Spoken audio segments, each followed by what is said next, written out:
Ce qui est très important, c'est qu'il y a un panel d'experts au sein de cet observatoire qui est suffisamment grand pour couvrir tous les sujets. Et donc, on travaille avec des gens motivés, aussi bien au sein de l'ISEA qu'avec les experts et les associations. Donc, il y a un succès économique de la ligne qui s'accompagne avec un succès environnemental, donc on est très content. L'un des objectifs, c'est quand même d'assurer la compensation, c'est-à-dire tout ce que la ligne a détruit, entre guillemets abîmé, au cours de sa création. Et la compensation doit permettre justement d'avoir de nouveau un gain en termes notamment de biodiversité. On est un peu précurseur sur quelque chose qui va, on l'espère, prendre de l'ampleur à l'avenir. À cette échelle-là, en termes de temps et d'espace, c'est certainement le premier aménagement qui bénéficie de ce dispositif. C'est positif parce que nous avons atteint les indicateurs que nous étions donnés et de ce point de vue, l'État avait émis un certain nombre de prescriptions qui aujourd'hui globalement sont respectées. Tout l'enjeu et toute la difficulté de l'évaluation, c'est qu'il faut évaluer sur le long terme des évolutions environnementales, alors même qu'on sait que à la fois la réglementation, le changement climatique vont produire des effets qu'on ne connaît pas encore bien aujourd'hui.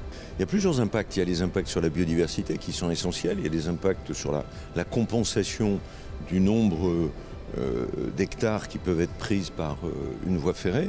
Il y a les impacts à l'égard des hommes et des femmes qui vivent. On a toujours une impression, une intuition de dire si on fait du train, si on fait du tram, c'est bénéfique pour l'environnement, c'est bénéfique pour la planète, c'est bénéfique pour plein de choses. C'est bien de démontrer. Donc cet observatoire de l'environnement est très utile.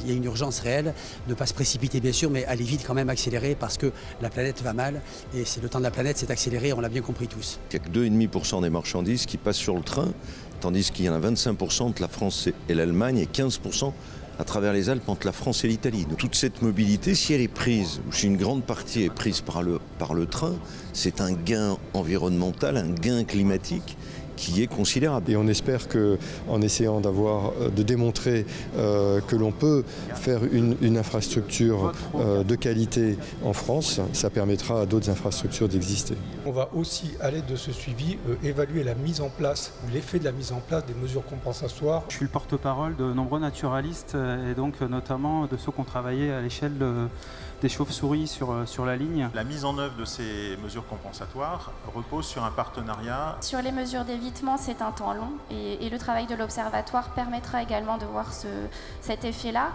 Donc une compensation qui est très très largement calibrée.